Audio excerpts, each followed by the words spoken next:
Hey everyone, how are you doing? Marshall Weeks with you, also known as Coach Money Mars. I'm here on the First Money Conversations presented by Women Empowered. I'm happy to be here. Always appreciate the opportunity to share about money. So very important.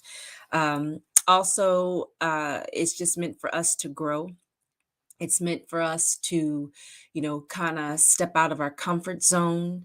Sometimes money can be a very sensitive topic because it really holds up a mirror to what we have going on and it makes us face a lot of things, but again, we're here to empower, to provide information for everyone. Some of the information you'll be able to use right away, but some of the information is for later. So we'll put it in our back pocket, but at least we know because that's what it's all about. There's a gap in the information out there, and then there is a lot of information, but it isn't always correct. So, we want to use discernment, take the information, chew the meat, spit out the bones, and keep it moving and do what you have to do to improve your money situation. So, for our first conversation with me on money, I kind of just want to talk in general about what it is that we want. What do you want? What type of life do you want to live? Are you living the life that you've always dreamed of? Are you halfway there? Or are you maybe stuck in a rut like, this was not what I planned. I've had some bumps along the way. I need to get out of this. What do I do? We really have to sit down and think about what we want. It's important because if we do not know what direction we're going in, it's going to be very hard to create a plan. It's going to be hard when, think about it. If you get into a vehicle and you're going to put an address in the GPS, but realize you have no address and you're just driving around, you're just driving, no direction. You're going places, but is that where you wanted to go? How much time did it take? So hopefully this show, Mondays, 8 o'clock, will help give us some sense of direction so we can accomplish what it is that we want to accomplish. But we have to know what we want. And we can't be ashamed. Again, there is a lot, in my opinion, money is framed in a negative light. However, everyone's trying to get more. However, when you decide that you want more than just for that me and mine, it's just me and my family, me and my dog, my neighbors, just us, right? We're okay. But when you get a vision from God, right? Because we're in the Women Empowered group. When you get a vision from God, it costs money. It takes other people to help you. And typically, what you do in your elevation, you help other people in the process, right? It's just like an exchange. God gives you vision, gives you steps. Through these steps with challenges and all, and you're sowing into other people along the path, you get to where you want to be. That money starts coming in, and He's just using you to bless people. Or at least that's how I like to think. For myself personally, that's what I want to do. For an example, I have started doing things because I believe in faith that I'm not going to have to worry about money because what do I want to do? I want to serve, I want to volunteer, and I want to help others and just let the money just come in the background. And I don't want to worry about it. What do you want? Don't be ashamed of saying, I want a 6-bedroom house. Yeah, 3 bedrooms is great. It might be good for your family, right? But if you want a 6-bedroom house, it's okay to want a 6-bedroom house because if your family is being taken care of in that 3-bedroom house and all your needs are supplies, that's biblical. God said He would take care of all of our needs according to His riches and glory, right? But He also said, ask, seek, knock. What do you want? Identify what it is you want. How many people attended a vision board party this year? Or how many people got with their family and sat around the kitchen or in the family room and did vision boards? Or maybe you just had a conversation. What does our family want? What do you want? What does your family want? Did anyone say, I just want enough? I'll just be good with enough. We don't serve a just enough God. He does amazing things beyond our imagination. We can't even comprehend all that He can do through us when we are honest about what we want. And if we're blessed to be a blessing, how in the world can we bless somebody else with just enough? It's just enough for us. It kind of sounds selfish, right? That just doesn't sound like God, right? He works through people. Here's the other thing I want you to think about, while you are pondering in your mind, what is it that I really want? I need to get with God and we need to talk. God, this is what I want. How are we going to do this? Or how are you going to do this? Or we need to talk, right? Do it, right? But I want you to think about this in the process. And I think this is for the people who may be a little timid to admit that they want more than what they have, because somewhere along the lines of life, they have been told that it is bad for them to want extra. They might feel greedy, which they shouldn't, but someone has shamed them. Do you know what I'm talking about? You probably came up in that environment. I think a lot of us we may not have been in the thick of it, but we were around it.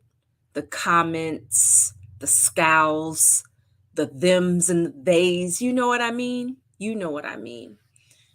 So I'm going to throw this out here because I want you to seriously ponder this. Our God is the Alpha and the Omega. He is the ending. He is the beginning. He is it. That's it. That's all, right? He can use anyone, whether they believe it or not. That's how powerful He is. You tracking me? So He could raise up someone who has never stepped in a church and doesn't even read the Bible and allow them to accumulate wealth and allow an unbeliever to feed the hungry, build schools, donate computers. Think about that. But we are His people. Don't we want to do those things? What if someone has been shamed in their growing up and they're somewhere sitting in the corner, working every day, head down, going to church every Sunday with just enough, and ashamed and embarrassed to ask for more, to open up to more so that God can do the work through them, the believer? So can we get upset when an unbeliever is out here in the world being a philanthropist and doing all the great things, right? God works through people. So if His people are ashamed, embarrassed, don't want to ask for money because they've been taught incorrect teachings about money, God will use anybody. But wouldn't you rather it be us? I want it to be me. I'm a believer because I want to represent the kingdom the right way. As believers, are we representing our God? Are we representing Him in how we live and how we handle our money? It's something for us to ask ourselves, myself included. I'm included in all the conversations. This just helps me stay on point, get on point, and stay on point. Are we open to what God wants to do through us for His people?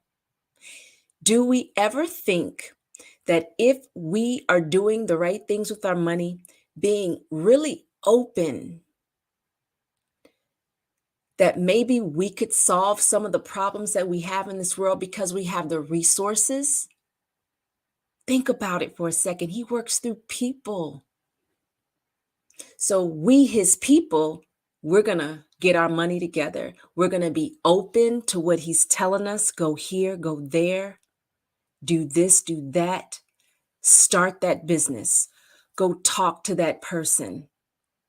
It's important. The 21-day fast that we just came off of, I am still thanking God for the setup for what's to come. Have you found that that 21-day fast has kind of put you on the springboard? Think of, what is that? At the swimming pool. Think of the diving board. That's what I'm looking for. Think of the diving board. And you climb up. You might be nervous, right? That's the fast, right? We were nervous. Oh my goodness, haven't fasted in a long time. I don't know anything about a vegetarian or vegan diet. Oh my goodness. What in the world am I going to eat? That's us climbing the steps. And then some way we're steady and we're about to step onto the top of that diving board. The end of the fast comes. We made it, right? And then we start to jump or balance ourselves. You ever seen a kid or one of those really good swimmers on the diving board and it's like they're getting ready to spring off? That's what the fast did. It was the springboard into the greatness. What do you want? What do you want God to do through you? It is okay to be the one to say, I want to feed everybody. I'm going to be the one to build the condos for the homeless. I'm the one that's going to open up the orphanages. It's going to be my last name on that building. Don't be afraid and don't be ashamed. What do you want?